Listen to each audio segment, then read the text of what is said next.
Hey guys, this is Jason This Douglas. is Adam MacArthur, voice of Yuji Itadori. This is Derek Snow, the voice of Shinra Kusakabe. This is Phil Parsons, voice of Kenny the Ripper Ackerman. It's Merc New One. You're watching Voice of the Heroes.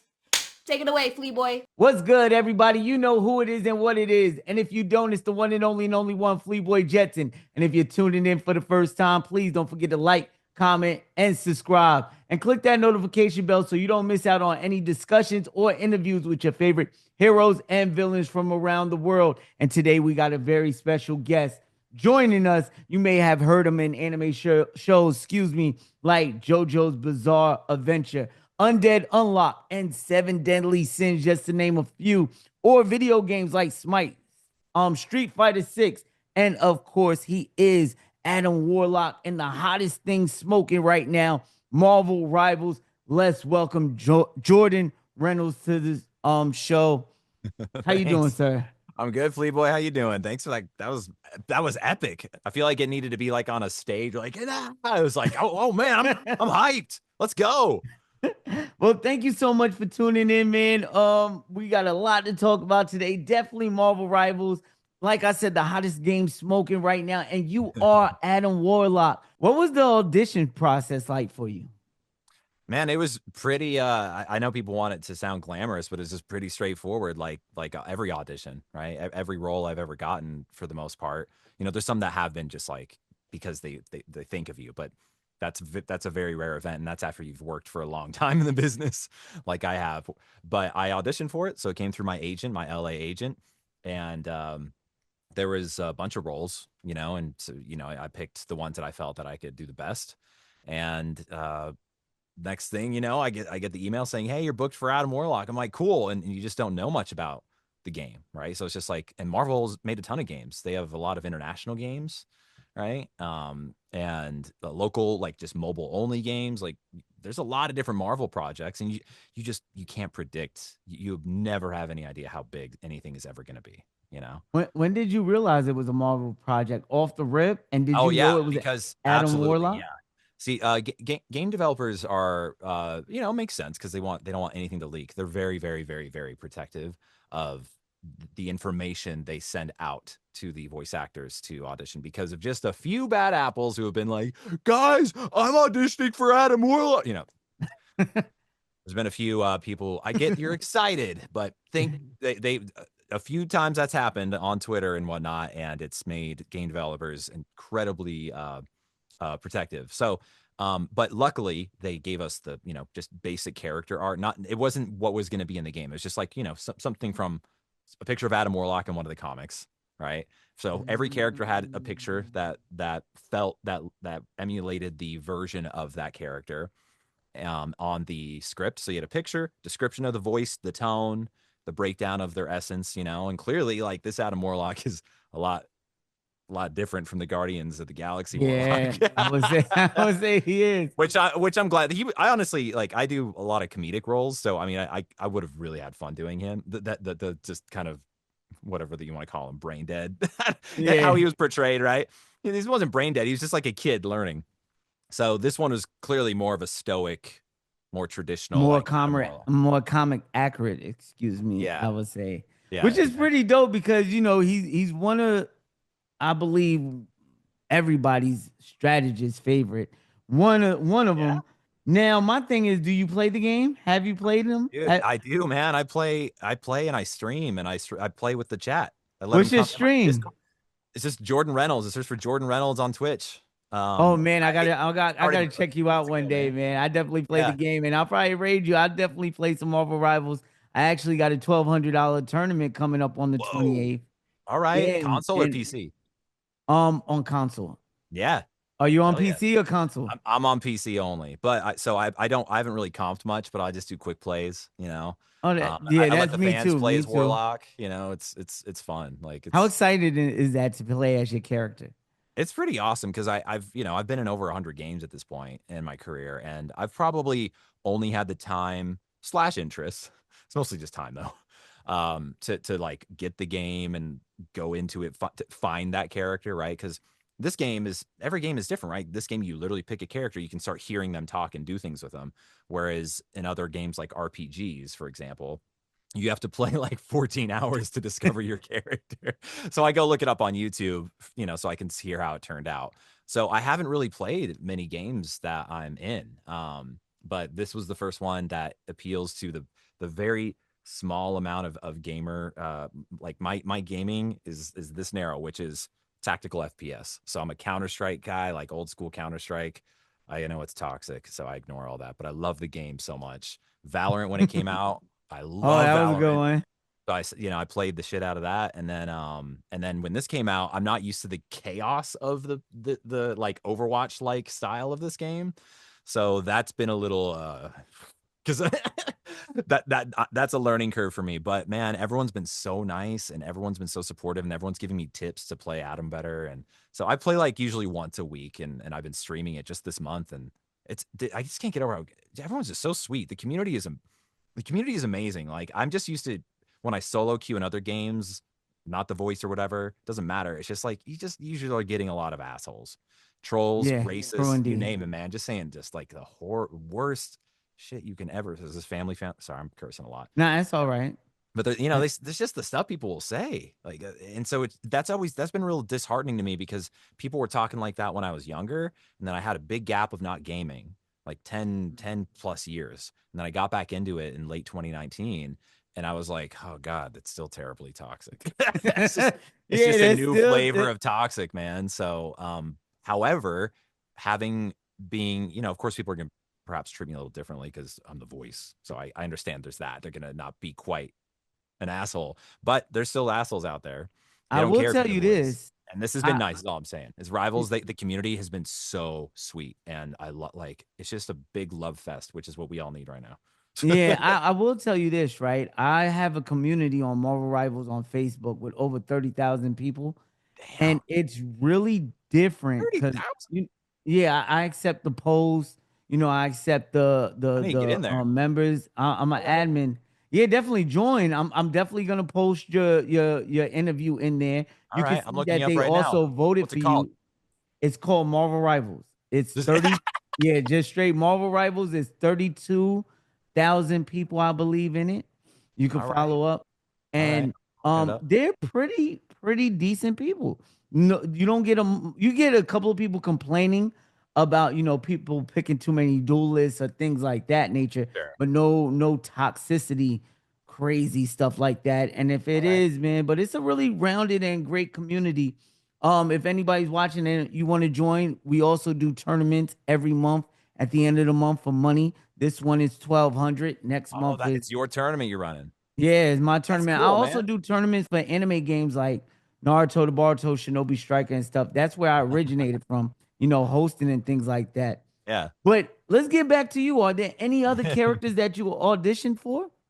Yeah, I did audition for I auditioned for Thor, and they did. I believe they said they didn't want like a Chris Hemsworth in a voice match, but I do a lot of celebrity sound-alike work, and so it was very hard not to get Chris Hemsworth out of my head, but I did a blend of Chris Hemsworth and something else, and clearly, where'd it go to? Did it go to? Was it Trav? I can't keep all the voice actors straight. Who's the voice of Thor? I kind of forgot, but isn't it the same guy who did the cartoon of Thor? Maybe? I think so. There's so many cartoon Thor. Yeah, but if he's done them before, it's clear because he's the perfect. Because I know they went to the Iron Man. They went to Steve for Venom and Wolverine because he's done Venom and Wolverine. He's like OG Wolverine, man. Yeah, definitely. Are there any other Marvel characters that you would like to come back and voice as? Because they got a whole bunch of characters they could choose from in the universe, and the devs are saying that they're trying to get about 3 to 4 characters every season out.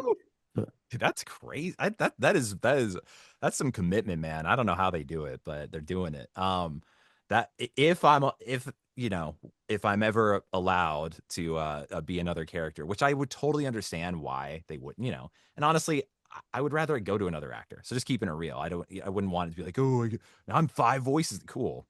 But like, let's let other actors who are phenomenally talented bask in that. Right. But if I got to, let's set all that aside. I think I'd really like to be Ant-Man.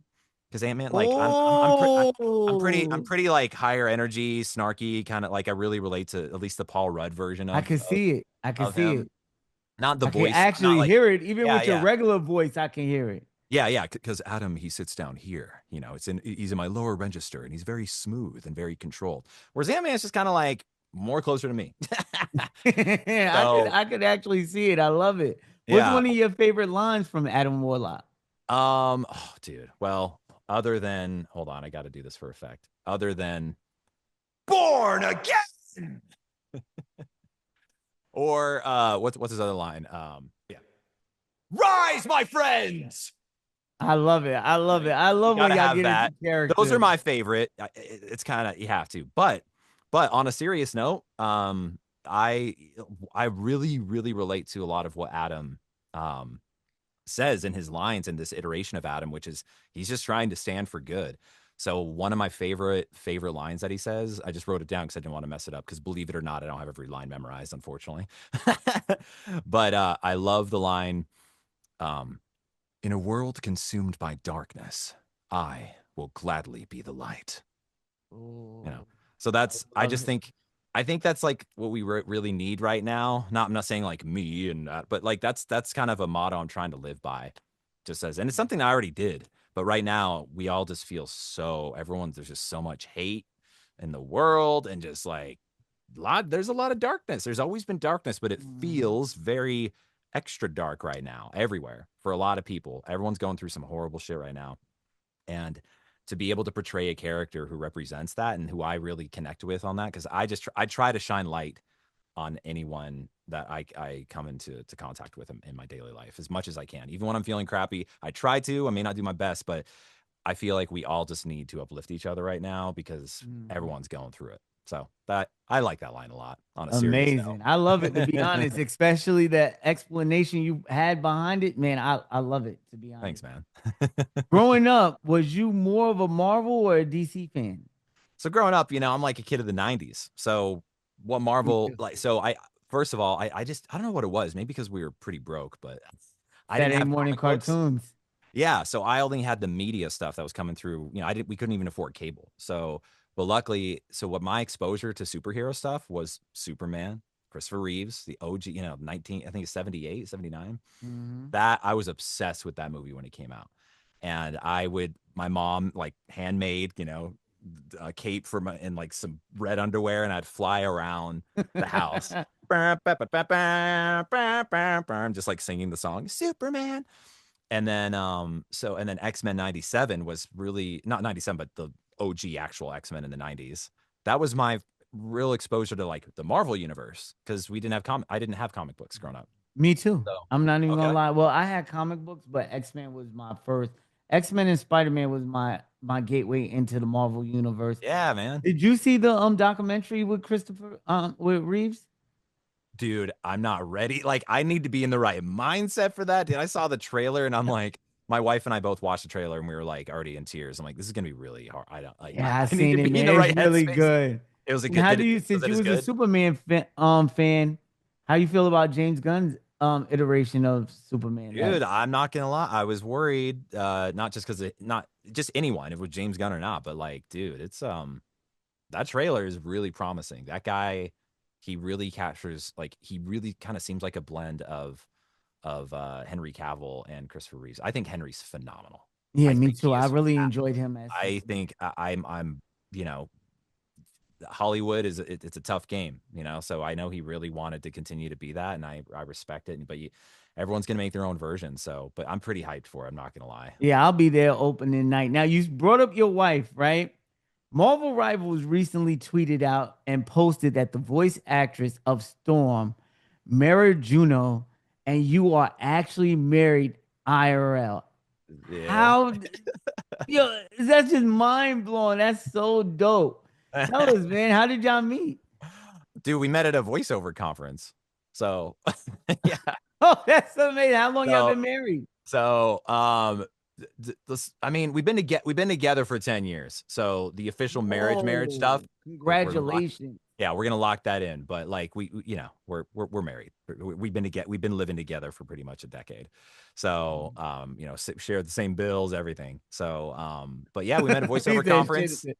fell in love, and we've been in a ton of games together actually. That was my next question. Besides oh, okay. Marvel Rivals, what two games? I mean, what other projects have y'all worked on? If y'all worked on together, I literally there's a cool feature on IMDb that like literally it shows shared projects. I don't know them off the top of my head other than like I know it's a small game called Lost Eidolons. And the I reason think I I know remember what you're that talking one, about. it's the first game our characters talk to each other. And I play like a snobby prince like this. He's just like whatever the hell he is. He's kind of like a Joffrey from Game of Thrones. And she's like she's like a woman of the streets, not really a prostitute, but he sees her as filth. She comes in as her character, and our introduction is she walks up to me with her hands cuffed, and I slap her across the. I know she's like, you better not get no ideas, my guy. Yeah. Dude, I was just like, I was like, this is the first time we're gonna talk in a game. And I think I called her like a filth, get down, you filthy wench, or just some terrible. So that's pretty funny in a dark comedic way. But that's a game, Lost Eidolons. God, I need to pull it up though. I think we at least. That's so awesome, though. Now both of y'all in Marvel Rivals, and she is probably hands down one of the most iconic Marvel characters, especially women. Yeah. Storm, like my God. Salute to her for that one. And then you're Adam Warlock. For those who don't know, because I know this is going to be, besides Guardians of the Galaxy, a lot of people's introduction to Adam, right? Because Marvel Rivals is such a huge game, even bigger than Guardians was, because alone on average, you have about 500,000 people playing the game, and there's like 91 million accounts going through, and just everybody consistently playing. So Adam is gonna be like an in-house name. And for those who don't know, Adam played a huge part in the Infinity Saga. Yeah. So with the Soul Stone and things like that. Yeah, I haven't read it yet, but I'm like, I've got some Cliff's Note. I've been trying to acquire digitally, and he is a very important character. So I'm trying to see how he plays out in Marvel Rivals, because not only does the game have a ongoing storyline with the multiverse and the Dooms fighting over the multiverse or whatever, it also has an ongoing comic book series. Yeah. So I'm hyped for y'all, man. I'm definitely hyped for y'all. Congratulations. That's wild. And you've been hella busy this coming year. We're gonna talk about some games that you've been in just back to back. December 6th, Marvel Rivals dropped, Adam Warlock. Dynasty Warriors Origins, which flew under my radar, to be honest with you, but I'm definitely gonna check it out because I'm a huge Dynasty Warriors fan. It's a big game. I didn't even know it came out yet. Yeah, it came out January 17th. Yeah. So I'm I just been so busy and dealing with a bunch of stuff. And then recently, 3 days ago, due to this recording being February 21st, 2025, for those who just watching, evergreen content, go check us out, like, comment, and subscribe. Avowed, February 18th drop, and you're in all three of these big games. Man, you've been busy. How do you get the time? Thanks, man. I mean, you fit. It's like you go in and people are spending the most time on it, right? Like on those games are the writers and the people like that's their full-time job. As voice actors, we go in for sessions. So for Avowed, I probably did maybe 8 to 10 max 4-hour sessions. So, a 40-hour week. But that was all done like 1 week here. I go in for 4 hours, and then a month passes and I go in for another, right? So it's just like, cause it's not all ready at one time.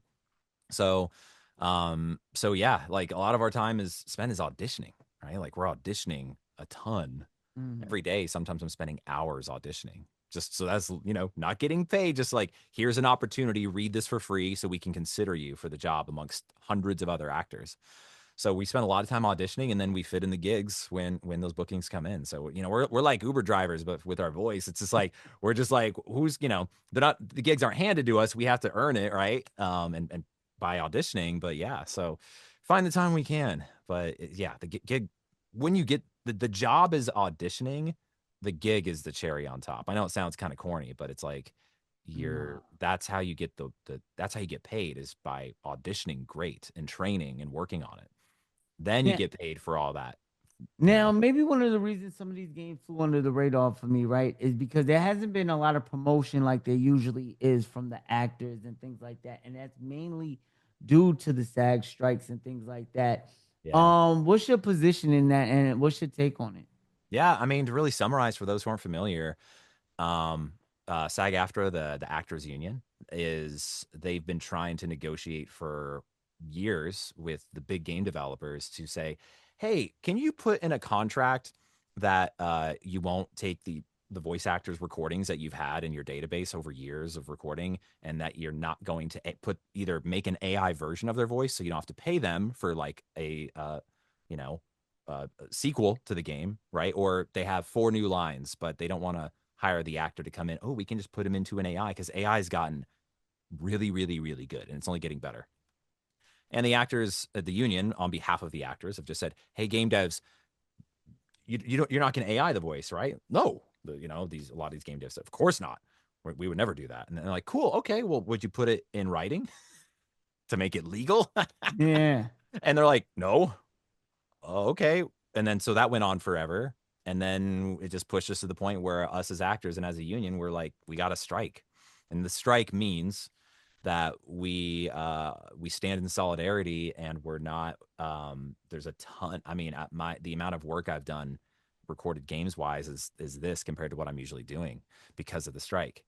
There are opportunities, many that have been presented to me, both in auditions and just booked. Or it's a role I've done before, and they want to bring me back in.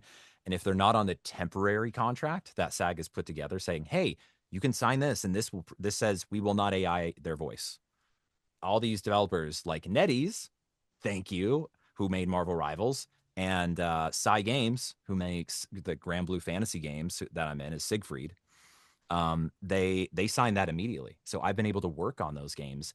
And also what goes in tandem with that is we can promote the game. So actors were standing as many as we can, not all, it's all a personal choice, but we stand in solidarity, not promoting the games or even announcing the games when they come out that we are in and very, very proud of. And the whole team we worked on are amazing. We love them, but whoever owns them, right, have not signed that contract yet, and the strike is still happening. So it's really, it sucks, because we want to talk about it. We love everyone we worked with, but the less that we promote it for them, the more that it's all for leverage. We're trying to pressure, like, look, we're not going to talk about this until you agree not to AI it, and it's free publicity from us. So it's hard for everyone, but we tried to do it the behind the scenes way, and now this is kind of more out in front. So yeah, we haven't been able to do that promotion as much as we normally would. And we also, many of us have not been working nearly as much because we're turning down work. I've actually lost multiple projects where I was already the voice in something, and because I wouldn't agree to certain terms and things like that, they're just like, all right, we're going to recast you. Bye. I was going to be in a big anime series as a villain, and I didn't like a certain contract, and it just didn't. So after recording many things, they're like, all right, bye. And they just went and recast me with someone, so it's, and I have many friends who have lost multiple roles that they've been the voice of for maybe 10 years in a gaming franchise. And that game's like, well, we don't want to wait for the strike thing to end, and we don't want to sign the contract. So we're going to find someone who will, an actor, will sign it. And I'm not bashing those people. A lot of times these actors don't realize that they replace someone because they're new and hungry and like, oh, cool, an audition came. There's all these. So it's a personal choice, but there's a very long answer to the question. So until the strike ends, we cannot really go out and be like, hey, I'm in this, everyone, I'm in this, I'm in this. It's more like, it's on IMDb if you want to go look at it, but we can't. Yeah, and one thing I do respect about voice actors, y'all really stick together when it comes to stuff like this. Like, y'all stay in unit, And like you said, those that don't is their personal choices, things like that. But for the Yeah. most part, most of the ones that I interviewed, really do have concerns about Yeah. AI technology and the way companies are using it.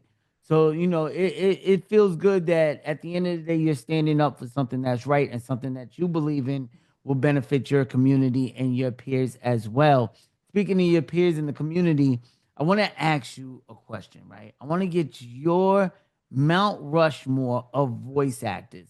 Now, these could Man. be people that influenced you, you respect at a high level, or taught you some of the tricks and the trades. It's your personal list. You feel me? Yeah. So it ain't gotta be, the more popular decision. It could be, friends, co-workers, wifey, Yeah. anyone. So you feel me?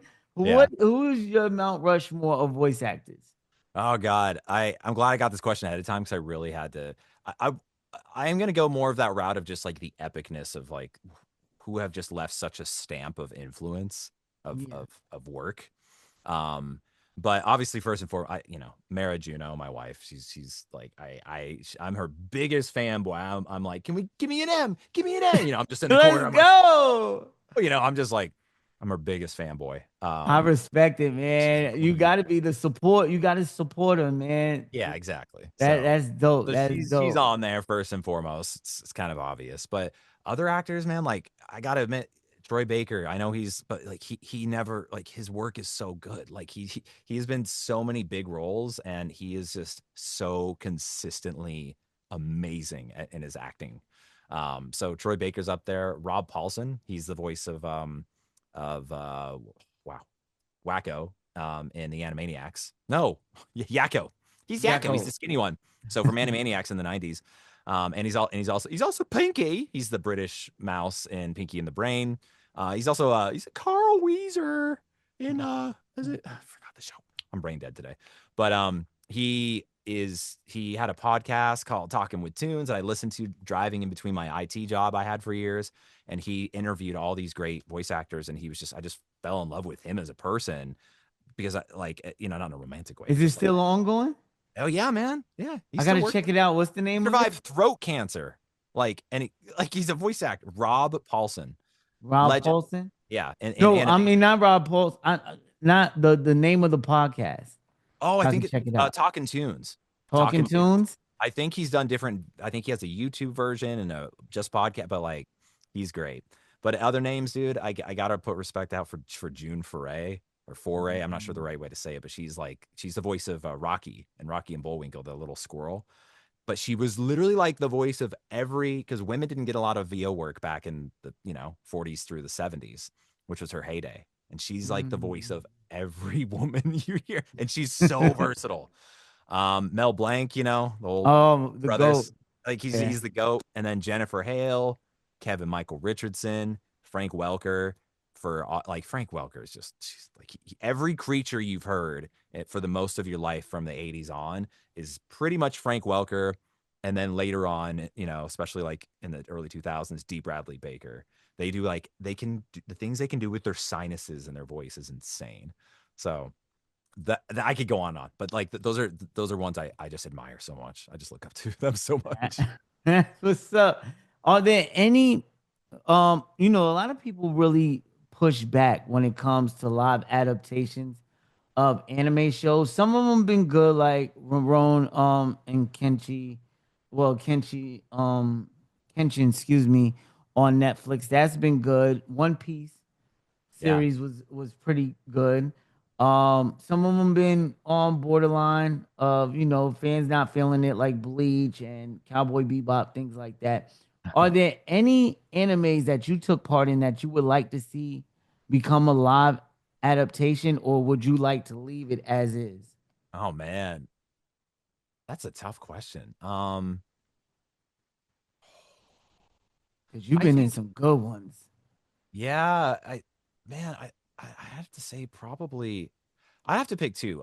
Lupin the Third. Oh wait, I think there was a live action for Lupin. Man, fans can correct me. If there hasn't been a live action of Lupin the Third, that it's just so fun. Like it's just so silly, and I think we just need more of that versus just like epically violent and dark. Like that's great if the storytelling's great and it happens to be in a dark universe and whatnot. But I feel like in both live action, anime, non-anime, there's just I think we have enough of like, super dark. I think people are getting enough of the Invincibles and the boys. Yeah. And that's all great too, dude. Like if the storytelling's there, fine. But like, I think just culture in general is like gravitating towards a lot more wholesome violent. stuff. Well, I think it's gravitating towards more violence. I think we're missing. Yeah, I think we're missing what you're talking about, the wholesome side of things, the warm-hearted shows that bring out the emotions. And, that's one of the reasons why we brought you on this show, because so many of, voice actors, yourself, your wife, and so many others made us laugh, cry, angry, all this other different emotions with just your voice, which I think is just a remarkable feat alone. Yeah. And, I just want to give you your flowers for that, because you are amazing. And, definitely your role in Seven Deadly Sins was one of my favorites. Oh, thanks, man. I love your character. I had no idea. I've done a not so good job at realizing like how big some of these shows are, because we're busy. I wish I could. I know it can disappoint fans when the voice actors don't know everything and watch every episode of like. I would love to do that, man. I just don't like. We're busy working and we're just hustling, man. Like we're gig workers. So when you're a gig worker, you are constantly trying to find like auditioning and right. So. But the Ludociel is I'm gonna get some commissions made by some artists, and because I didn't realize like how lovely he was until lately, and I voiced him years ago. And don't feel bad, because a lot of voice actors are like that. And when I first started this gig, I started with Naruto voice actors, right? Because that's one of my favorite anime shows. Yeah. But then when I noticed every voice actor I interviewed, I used to interview them based off of straight Naruto questions. I didn't look at their IMDb or their behind the voices or anything. It was, and I had to respect that. Some of them treat it like a job, like you say. They're so busy. Yeah. With voice acting, the pay isn't what people think it is.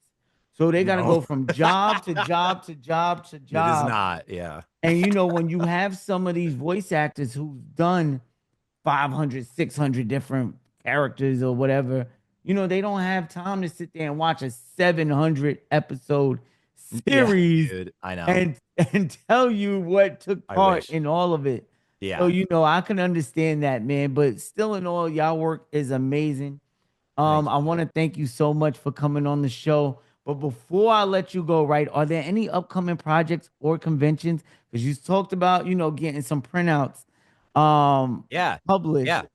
You know what? Hold the thought. I'm gonna come to that. Hold on. I want to show you something, which is kind of wild. You ready for this, Flea Boy? Yeah, let me see. Oh, look at that. It's the same chair. That's awesome. Mine's is getting a little messed up because my cat keeps scratching it up, man. my cats aren't allowed. I love them, but they can't make it in here. Oh, I'm like super hella short now. There we go. We'll wrap up the interview. We're in the same chair. I know it's DC, y'all, so don't get mad, but it's one of my other chairs. Let me find out you be hiding that chair in the Marvel Rivals streams.